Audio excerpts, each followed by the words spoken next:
Saturday there was Eurovision, and today we are in Sweden. So how could I not start with, if it works? No. We skip the part. Yeah, with ABBA, of course. And why? In fact, it's not completely unimportant because they sung about Waterloo. And what happened after Waterloo? There was a new nation created, the United Kingdom of the Netherlands, in 1815. But in 1830, so 15 years later, there was a protest. There was the Belgian Revolution, and mainly, not only, but also because there was a protest of the French-speaking elite in Belgium. The elite was always French-speaking, even though in Flanders, the commoners were Dutch-speaking, but the elite was always French-speaking. But now, for the first time, there was a Dutch king, and everything had to be in Dutch, and they couldn't accept it. So language was one motivation to the language revolution, and that is why after the Belgian Revolution, we got Belgium. And in Belgium, first there was a discussion, how are we going to treat the languages in Belgium? There was maybe completely bilingual, but finally they decided, no, we're going to use the territoriality principle. There's a part that's only Dutch, so you can see the green part is Dutch. The French part is only French, so the red part is French, sorry. We got a small German part, and then Brussels is official bilingual. So there you can choose as a citizen, I want to have my administration in Dutch or in French. Which is a bit strange. Some people change every year because they consider themselves neither Dutch, neither French, some Brussels people. And I'll explain how political language is by just showing some examples. Because you see, so the green part is Dutch. And once there was a train moving into Brussels, but still in the green part, and the conductor said to the train in general, "Goedemorgen, bonjour." So the Dutch version and the French version.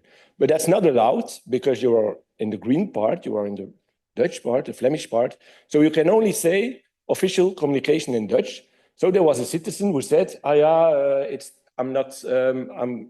protesting against it because I'm greeted in French, but we're still in Flanders, so we have to be greeted in only Dutch. In Brussels, you have to be greeted in both languages, in Dutch, in Flanders, and because the train was in Vilvoorde, and that's really the last city or last village before entering Brussels, it was not allowed. So they protested it. Another example, on the road, so there was with a car, and there was one moment they said, some place names have a Flemish version, have a French version, and they said, wouldn't it be easier to put the French name if you're in Flanders, that you see the French name and not the Dutch name? Because when someone who lives in Liège, that's a French city, enters Flanders and then wants to go back to his own city, that he sees his name in the French version. But also, that's not allowed. We are in Flanders. All communication had to be in Flanders. So the minister of Flanders said, no, it can be Liège, it has to be Luik. Only for foreign names. So French city names can have both. So when you're in Flanders and you want to go to Lille, you can see the Dutch name, Rijssel, and then between brackets, the French name. And you can laugh with it, but in fact, the struggle for having all administration and laws and everything in your own language was for the French, when they revolted against the Dutch communication, important, but it was also important, a social struggle, because, like I said, the elite was French, so a lot of Flemish persons said, okay, it's important that we can have our law in our own languages, that we can go to hospitals, can we have medical treatments in our own languages, and so on. That's also why all laws, for example, are put like this. And that's why I also this morning talked about the Catalonian guidelines in 2 columns, because we are all used to it, like to have it like this, the French and the Dutch version. And that's also where we are, so the National Library of Belgium. When you enter at the left, you can see the entrance. There's at the beginning of the entrance, Dutch, French version. And also somewhere else in the building, we create our national bibliography. First, it was a bilingual language in the 80s, but then from the 90s, we created 2 versions. So a French version and a Dutch version. So to zoom out a bit and look at the cataloging in KBR. So we have legal deposits, Most of our books are Dutch or French. So you see Dutch in the 60,000, French in the 60,000, but we also have books in other languages. Our catalogers are French-speaking, Dutch-speaking, but also one German-speaking. And our public are mostly Belgian, so French or Dutch-speaking, but we have also, German and international public. I'm going to look today just talking about a bit how do we catalog, what are some ancient rules that we used, what RDA changed or can change, and then I thought it's a good public, so I'll say maybe some things that you don't agree, but that's good. That's just to have some feedback. So what did we do before RDA or just our traditions? Yeah, of course, Latin abbreviation. I think everybody uses or used it. Understood in both languages, ASL, SN, you all know them, I guess. We use some abbreviations just because they could be understood in both languages. If we say il dot, it's illustrations or illustraties in Dutch. P, páginas, pages. We used parallel cataloging. It's not an official term, but I called it like this. It's like in the notes, we said handgeschreven muziek equals muziekmanuscript. That's now something we don't use anymore. We're changing that. Or titel originaal, oorspronkelijke titel. And why? We found back a manual from 61. And in the introduction is put, we had some problem with listing of author names. And that's true because, for example, the Koster Jan, the French, you in the Dutch tradition, you put the de before, or you list alphabetically that name on the day. But when you, for example, have the French name Koster, it's Koster Jean de. So they said it still exists because that the image that you see here comes from a manual in 2007. So they also speak still about the duality, and that's one way normal because we have a Dutch tradition and a French tradition. But they wrote that book in 1961 to solve it, but it's never solved. But it's also interesting at the end. I didn't say it, but well, it's on the top. So that's written by Herman Libaars, and Herman Libaars was then the director, the main conservator of our National Library. And the last language, I put it in bold. It's interesting because they say, we know there's some international rules. For example, in French, they call it the unité de langue. So the language or unity principle, I translated. I don't know if it's an official term. So that you create one record in one language. But they say, we don't can really take this into account because we have some bilinguism. And in the paragraph before, they also talked about the specific Belgian tradition of bilinguism. So they said, we know that there's some international rules, but in fact, we can't really take it into account because we have our unique Belgian situation. And it's also in another manual, also from 1961. So a bit strange that there are two manuals from the same year, but well, they gave some rules about the language of cataloging. And first they said, so books in Dutch has to be written, the collation, so the extent, I think, or the book description. So for Dutch books, it has to be in Dutch. For French, it has to be in French. And then for all other languages, also in French. So that was a bit already a lot more French. And then for the notes, they said, okay, French for the French publication, Dutch for the Dutch publication again, but then parallel cataloging, so Dutch and French for all the rest. So they also said, also for bilingual publication, but because we have a lot of publications that are written in Dutch and in French. And then for all the other languages, also in French. For also. So that was one rule, and that shows a bit the tradition we had in, having notes in both languages or using. The idea was a bit, I tell it later too, to have a record that can be understood both in Dutch and both in French. What we also have, for example, multilingual acronyms. Our name ourselves, KBR, is the combination of KB, Koninklijke Bibliotheek, and BR, Bibliothèque Royale. So we put that together. SLZ is in our call numbers. It's Saal de Lectuur of Leeszaal. So across the institution, we have like multilingual acronyms that are working both in Dutch and both in French. And that was always the idea, to have something that all the French can understand and all the Dutch can understand. We also have multilingual version of main headings, like there was already mentioned sometimes before this morning, we don't translate titles. We saw that it's possible, but we don't do it. So our multilingual cataloging authorities, like we have different versions of the same name. It's also, again, it's also with the AT, so I saw it with Olaf also, the language code in the AT, but here it's in Mark 21. But it's also, we have 3 different versions because there's none. The Dutch see the Dutch version, Baudouin, Koning der Belgen. The French see the French name, Baudouin, Roi des Belges. So the title is translated, but also the name itself can sometimes change. Yeah, this is one good example. But and in the OPAC, you also see the language, the version of your own language. So we have a French, Dutch, and English OPAC. In the French OPAC, you will see Roi des Belges. In the Dutch OPAC, you will see Koning der Belgen, and so on.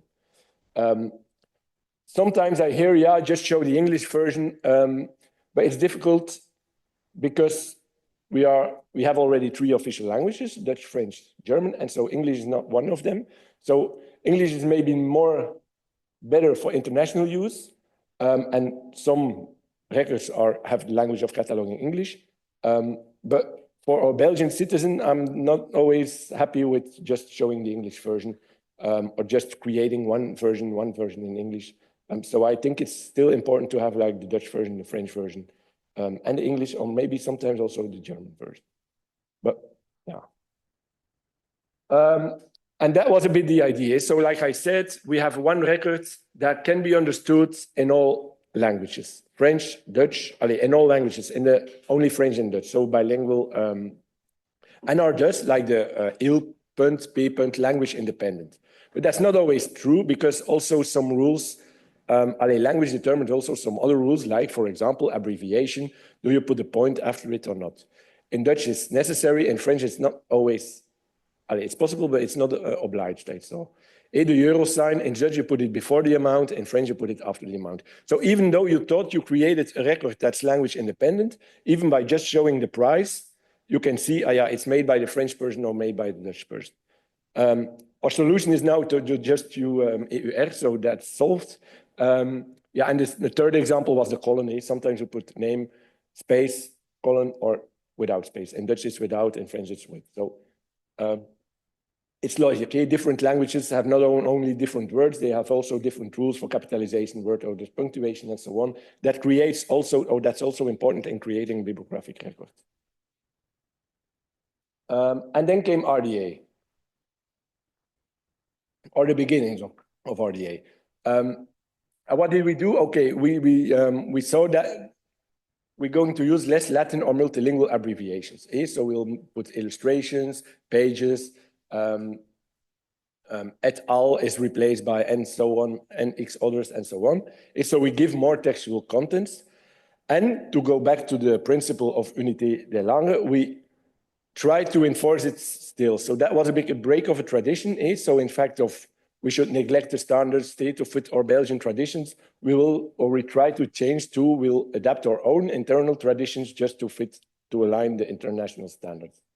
And that means just adding one language of cataloging. We work in Mark 21, so in 40b. And discontinue also the use of parallel cataloging. So what you saw in handgeschreven muziek equals muziekmanuscript, this we changed to just adding a multilingual authority with form genre handwritten music.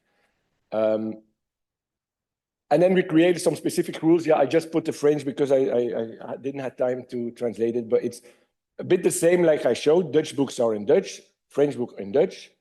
In French, bilingual publication is now the choice of the cataloger. So a French cataloger will use French, a Dutch cataloger will use Dutch.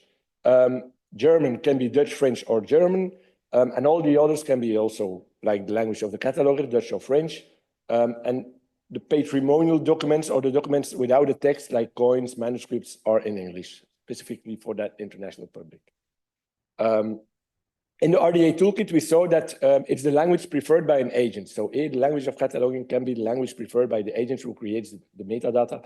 But we are a bit against that every agent can choose. So when even a French cataloger is cataloging a Dutch book, he cannot catalog it in French. He has to use Dutch because the rule that Dutch book has to be language of cataloging Dutch. yeah, and that was also the most difficult part, because a lot of catalogers said, yeah, but it works, it's good for our bilingual situation, or specific Belgian situation. But I want to show that, in fact, by using just one language of cataloging and using more multilingual vocabularies, we don't only answer the Belgian public like French or Dutch, but also international public with many other languages than only Dutch or French. So that, yeah, I'm running forward. So the policy of a single cataloging language can enhance multilingual access by being consistent. You have one language of cataloging and the record that's made in that language, not a combination of French and Dutch and so on. But the question we have to ask is, does it comply with the strict Belgian law? Like a French-speaking person, like we saw on the train or on the roads, can say, yeah, I see my information in Dutch, but I'm a French citizen, I have to see it in French. And in fact, we're not really sure about this. We never asked legal advice, but we reasoned, yeah, okay, we have to find a balance between embracing different languages and being more accessible and giving the information accessible to others. And that can be by using multilingual vocabularies as much as possible. But we are a bit, yeah, we really, if there's one French citizen who sees a Dutch book and say, yeah, the language of Catalan is Dutch, even though we have a French OPAC, but the notes or the annotations are in Dutch, and he maybe can protest against it, we don't know what will happen. So we're not really sure about this. Yeah, there's just some slides why multilinguality is important. When I created the presentation, I saw this article about, yeah, multilingualism is important just for your community, and not only French, Dutch, but again, multilingualism, so all languages that are spoken within a community. But you have to read the article if you're interested in this. And then also for the linked data and data sharing, that multilingual data are essential also, that your data are discoverable globally, and not only in our own country. Even though also ICP said it, try to use more vocabularies to facilitate automatic translation, and universality and also universal bibliographic control, for example. It's not only about standardization, but also by supporting translation or semantic interoperability. So, and especially translation across linguistic and cultural boundaries. I put a lot of text in my slides, but that's also because I can hold on to my English. And so the presence or absence or multilingual data in bibliographic records will determine whose knowledge is easily discoverable, I think. So now back to RDA. I think that improving multilingual cataloging, the RDA can boost this. Even though in the beginning it was, oh, it's a step back, it's more textual context, it's not the bilingual context, so it's only one language and not do, so it's a step back in the multilinguality. I think that it still can enhance multilingual cataloging by 4 things. First, using structures instead of unstructured. That's a bit logical, but that's well something that the step to RDA made us rethink every element and rethink every field, and maybe we can make it more structured and so on. So that was important. Using identifiers of multilingual vocabularies, I think that's the most logical step. Then using us or RDA network to multilingual list, and what I mean by that will be clear later. And then using the linked open data logic for what RDA is made for, also to omit redundant information. And again, what I mean by that will be shown later. So for example, when there's 2 years, the year of publication can be that year or that year. Now I looked in our catalog, we saw that year or of in Dutch, that year. That year in French, ou that year. Vers, so about that year or about that year. ZD, so that's the Dutch of SD, so zonder datum, so sine dato. And then between brackets around that year. SA also is in anno, we also have it in our catalog, and then that year slash. So we have all types of ways to indicate, yeah, it can be that year or that year. If you put it in a more structured data notation like EDTF or some other standards, you can ask your cataloger to put it on a structured way and then create multilingual labels in the OPAC or in your data for the user.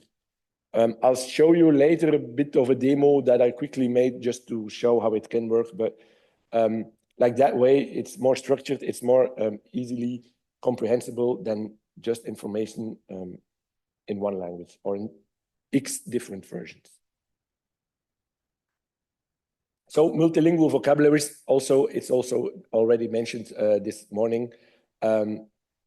For example, type of binding, we included the vocabulary in our library management system. We indicate the RDA, so in your data, in your matrix ML there, you see it's RDA TB 1001. It's only there, but in the OPAC, we see the French version is Brochet, the Dutch version is Geleem, the paperback, and the English version. Based on that, on the RDA list, on the RDA vocabulary. So that can help us. That's one thing, and that's the most logical step to help us improve multilingual data. Sometimes we just use URIs. For example, for orphan works, we have some orphan works in a specific project, and the cataloger or the project manager said, how do we indicate that it's an orphan work? And we said, use this URL. So do not put orphan work or some label in $A of field 542, but just use the U. And it's multilingual because you can have different languages. If you put the suffix language DE, you have the German version, language NL. I think it's 8 or 9 languages that are translated, so not every language, but you still have multilingual data instead of just a Dutch version of orphan work or something, or English. But not every element can be easily recorded just by using an identifier or an URI. For example, extent of manifestation. You have one drawing, for example. It can be structured. It's a bit thinking that I did. So I looked in the ISBD for manifestation. I saw a good presentation because there they say an extent of manifestation is a whole number and then a control term or standard symbol. And they showed the example, one drawing. And that made me think, maybe we can use a multilingual vocabulary if you split the elements, like one drawing in a number and a value. And it can look like this. You have your extent value, 300, or 14300, 2, and so on.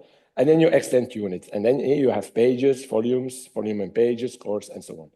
And this second can be linked to multilingual vocabulary. You have RDA carrier type of RDA carrier extent unit.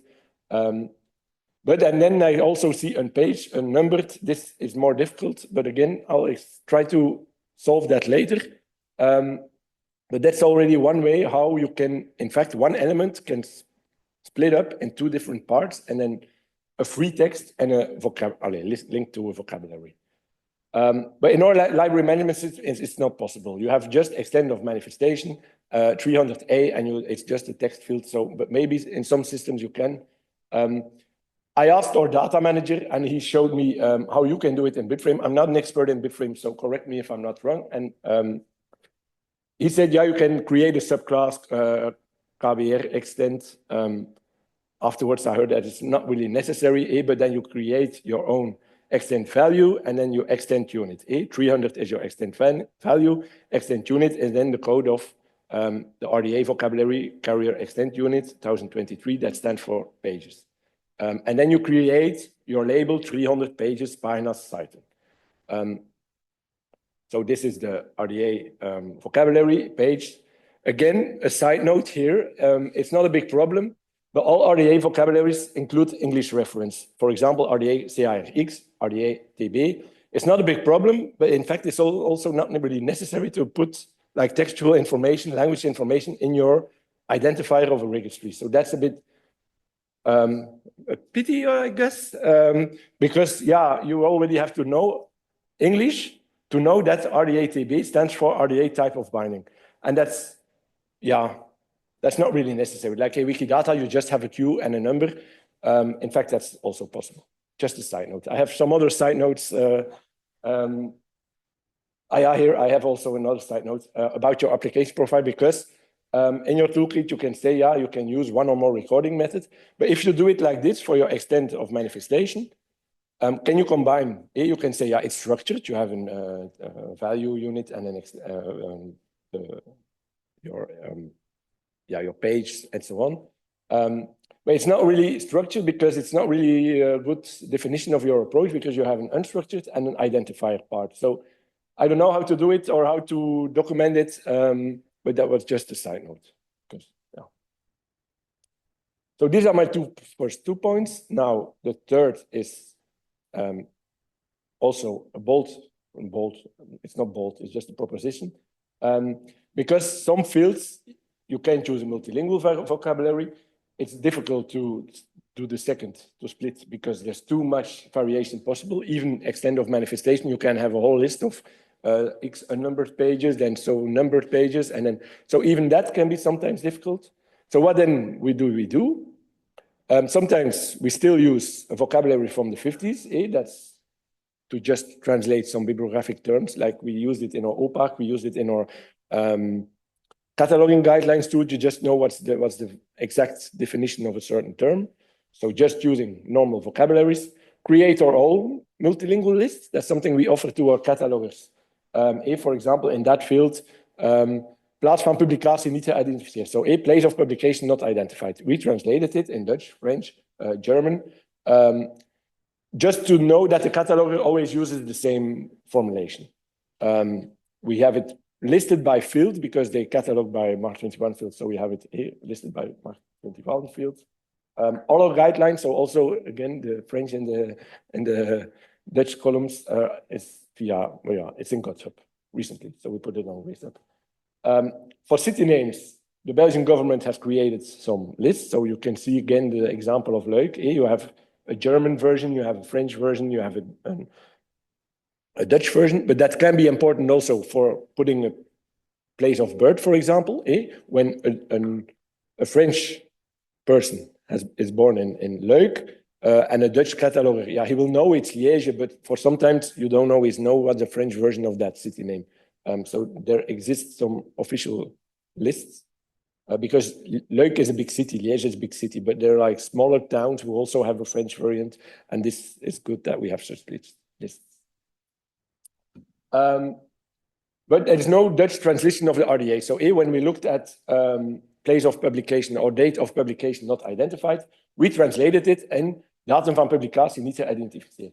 But we saw that in other institutions, also in the official Dutch guidelines, they put it different. They say jaar van uitgave niet vastgesteld. But we didn't know it. And also, uitgave is a year, it's a word.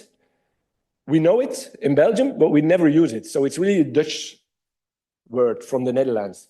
Because in Antwerp, I asked what they do, and they have their own system. So it's not really RDA, but they also said, yeah, we have an identifier, and then we put it in the OPAC as datum van publicatie niet gekend, and we have publicatiedatum niet geïdentificeerd. So we translated it more strictly.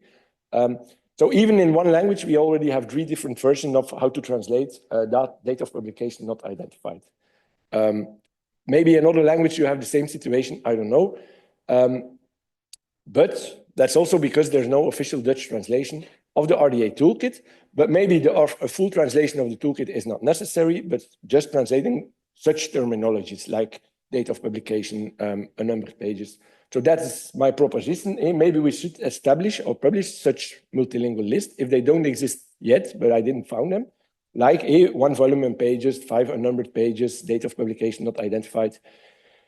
We don't need to translate the whole toolkit, but it would be useful to have like official translations of such formulations. Even to also to know and to when I see a Swedish bibliographic record that I can know, from that list, it means this or that in Dutch. In the RDA toolkit, again, they're set in the part guidelines, language of cataloging, that you have a certain formulation and that the agent, so the agent who creates the metadata can put different but similar appropriate terms. But I think that a strict terminology or some strict definition can be more easy or more better to share it collaboratively. That's a difficult word. Then just you can use a similar term or something that looks like the term or is more translated. This is also how can this maybe work? So I give some steps, and it's from bad to maybe better. So you have, for example, 15 unnumbered pages. And then you can say, yeah, we put a value for UN is unnumbered, and then again, the identifier of pages. But I said already that I don't like textual information in an identifier, so you don't have to put UN from unnumbered, just a number, okay. And that can work for some languages, but not for French, because French has not, unnumbered and then pages. In French, it's different. In Italian, it's different. In Spanish, it's different. So not good, because it cannot work for every language. You have unnumbered páginas, I'm forgetting, the carrier extend unit, term is not always on the same pages. In French, you don't say 15 non numérotés pages, tu dis, you say 15 pages non numérotées. Donc, it has to be a different word order. So then you can say, we're going to create a word group. So you put the number as variable and then unnumbered pages of, in French, page non numérotée. Okay, that's correct. But then you can lose your vocabulary of RDA, the pages, páginas, and so on. So again, you change the word pages by a variable, that's the unit, x unnumbered unit. That's already, but you'll see later how it can work. And by this you can change unit by page, by sheet, by drawing, I don't know, with whatever variable. And it's good because when there's a new unit, for example, in your vocabulary, you don't have to change anything. When there's a new language of your unit, you don't have to change anything, and so on. But those lists that I'm showing here is not something that exists already, as I think, and it can maybe help to facilitate translations or to show different versions of your bibliographic information. The same for date of publication not identified. Here I show also with the language code that you can create different versions, but this morning I saw that you can create lots of different language codes, so that you can even create different versions. And then how to use it. I don't know if you know this map, but it's also important. That's a map for how people like to watch movies and series on television. So the red likes dubbing, the green likes voiceover, so it's just translation of the text, and the blue likes subtitling. And it's important because it shows that not every culture, not every country, you can also see Belgium has a split situation. How they treat translations. Some wants to see the original and then show their own new version or the translated version. Some don't want to see the original version. They just want to see their language version and so on. So that's important also how you can treat with language. Because I quickly created a tool where you can see how it can work with that kind of a list. So what it does, it looks at the language of cataloging, English. It sees, for example, date of publication not identified. It's going to look for that date of publication not identified in your multilingual list, and then show, based on the version that you want, the Spanish, Italian, French, Dutch version. So it's important. It's not a translation based on DeepL or Google or I don't know, Google Translate or DeepL. You can add translation tools too, but here it's looking at the exact formulation and it's putting the other version in your tool. But I'll show it. So here you have English, date of publication not identified. Again, it's going to look at the first. When I click on, that's, I don't know how it's, so you show your English version, date of publication not identified, 15 unnumbered pages. So you see that it translated. And the date of publication is just the translation that it takes from the first list that you see on the right. And that's how, in fact, in every catalog, you can add the publication of your own, or you can, every system has such lists, everyone can see your publication in the language that he or she wants. And also he changes 2000, 2003 to, here is just the word or, in 2000 oder 2003 of 15 nicht numerierte Seiten in German. Just a proposition. But I think this can help to show every bibliographic record in every language that you want. I showed this to my colleague. He was German speaking. She said, yeah, it's not easy. For example, and x others in German, you can just say it's und fünf andere, because when you have Carl Schmitt und fünf andere, But sometimes you have fünf anderen. I'm not sure if my German is good, because you have a nominative and dative. So just saying, yeah, and 5 others, you have to translate to und fünf andere is not always correct. So then you have to take into account also it's nominative or dative. I don't know how to do this, but this made me think to another question. And that is, if your language of cataloging is German, and you have, for example, an English statement of responsibility with contribution from Carl Smith, do you have to take into account nominative, dative or not? That's also something that the German community maybe has to say, yeah, if your language of cataloging is German, then you have to say, ja, und fünf anderen or not, because it's not von, so you don't see von, and the official German rule is maybe, yeah, you have to use dative after the word von. But I don't know how to do it like this. So when I see an English book and I want to have language of cataloging in German, I don't know how to treat it. But maybe it's clear or it can be explained, but that's also something that I would like to know when I'm cataloging in German. And the fourth proposition, or the fourth way where I think that RDA can help multilinguality is just by deleting some information. And I'll try to explain this. If, for example, again, date of publication as example, you can have unstructured. I'm just going to see some recording methods. When it's unstructured, you can say April 3rd, 1975, or de 3 april van het jaar 1975, that's Dutch, Old Dutch. Or you can say when it's not identified, date of publication not identified. Okay.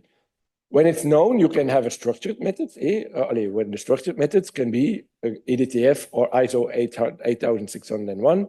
Okay. When it's not identified, you can put XXX or UUU and Mark 2108.